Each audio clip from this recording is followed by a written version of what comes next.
बिस्मिल्लाहिर्रहमानिर्रहीम। आज का ये थर्ड वाला लेक्चर करेक्शन ऑफ नाउन हम बेसिकली पढ़ रहे हैं। इससे पहले जो दो लेक्चर हैं उनको अपलोड कर दिया, उनका जो लिंक आपको डिस्क्रिप्शन में मिल जाएगा। आज हम सेट 3 करने जा रहे हैं। इससे पहले हमने 2 सेट जो है वो आपके लिए अपलोड किए थे। सेट 3 का आगाज़ हम करते हैं। She has bot 2 pairs of shoes. तो जब हम पेयर का वर्ड यूज़ करते हैं तो उसके साथ हम एस का इस्तेमाल नहीं करते। पेयर का मतलब ही जोड़ा होता है।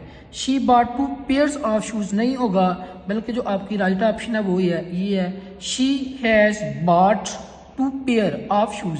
पेयर के साथ एस नहीं आना। He likes me reading the novel. तो यहाँ पे हमने जेरिंड एज ए नाउन इस्तेमाल करना है। तो आपको पता है कि जो जेरिंड को जब हम एज ए नाउन इस्तेमाल करते हैं तो या तो वो सब्जेक्ट के तौर पे आता है या फिर वो ऑब्जेक्ट के तौर पे आता है। शी लाइक्स मी रीडिंग नहीं होगा, माई रीडिंग होगा। She likes me reading the novel, यहाँ पे मी नहीं आएगा बल्कि माई आएगा। She likes my reading the novel.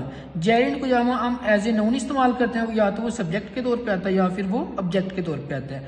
जेरिंड basically verb की जो आईएनजी वाली फॉर्म होती है उसको बोलते हैं। I object at him going there. तो जो आपका जो जेरिंड है ना, उससे पहले हम हमेशा ऑब्जेक्टिव जो केस होता है ना उसको हम यूज करते होते हैं। Right option I object at his going there. तो सॉरी, जो हिम है ना ये आपका ऑब्जेक्टिव केस है। इससे पहले जेरिंड से पहले हम जो ना पॉजेसिव केस इस्तेमाल करते हैं। I object at his going there. Him जो है ये आप लोगों का ऑब्जेक्टिव केस है और जेरिंड से पहले हम पॉजेसिव केस इस्तेमाल करते हैं। I object at his going there. I take pain over my work. वैसे तो पेन जो है ना ये आपका अनकाउंटेबल नाउन होता है और इसके साथ इसकी जमा नहीं होती। आई टेक पेन्स ये एक एक्सप्रेशन है, इसका मतलब टफ टाइम होता है और जब टफ टाइम के लिए पेन का वर्ड यूज करते हैं उसके साथ एस लगाते हैं। I take pains over my work. Right option I take pains, इसके साथ एस आएगा क्योंकि जब टफ टाइम के लिए पेन का वर्ड यूज करते हैं तो फिर उसकी जमा होती है। आगे ये बड़ा अहम फिक्र है। This poultry belongs to him. कुछ ऐसे वर्ड हैं जो कुछ ऐसे आपके नाउन हैं जो कि हमेशा हम एज ए उसको जमा के तौर पे ट्रीट करते हैं, एज ए प्लूरल ट्रीट करते हैं। जिस तरह से कैटल, वर्मिन, पुलिस है और पोल्ट्री है, ये आपके ऐसे नाउन है। इनके बाद जो आपका जो वर्ब आता है वो हमेशा जमा आता है। दिस पोल्ट्री बिलोंग्स, तो इसके साथ एस नहीं आएगा क्योंकि एस या यस का इजाफा हम थर्ड पर्सन सिंगुलर के साथ करते हैं। तो right option this poultry belong to me, इसके साथ एस नहीं आना।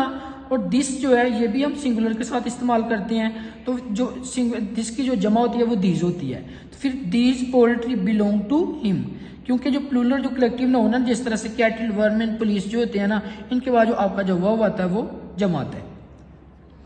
Police is standing outside a house. तो पुलिस जो है ये आपका कलेक्टिव नाउन है, तो पुलिस कलेक्टिव नाउन है तो इसके बाद जो आपका जो वर्ब आएगा वो जमा आएगा। पुलिस आर स्टैंडिंग होगा, इज स्टैंडिंग नहीं होगा। Police are standing outside the house. Police as a plural collective noun इस्तेमाल हुआ है। और ये फिक्रा बड़ा ही अहम है और बड़ी बार बोर्ड के पेपर में रिपीट हुआ है, बहुत ही अहम फिक्रा। The cattles are grazing in the field. तो बेटे कुछ ऐसे नाउन होते हैं जिनकी जमा नहीं होती, उसके साथ एस नहीं आता। जिस तरह से कैटल है, हेयर है, फर्नीचर है, मिसचीफ है, न्यूज़ है, मैथमेटिक्स है, फिजिक्स है, सिविक्स है, इकोनॉमिक्स है। ये आपके ऐसे नाउन हैं इनके साथ एस नहीं आता। जिस तरह से द कैटल, तो कैटल के साथ एस नहीं आएगा, द कैटल होगा और उसके बाद जो वर्ब है वो जमा आता है, ये याद रखना है। The cattle are grazing in the field. The vermin is creeping on the floor. तो अभी हमने डिस्कस किया कि वर्मिन जो है ना वो आपका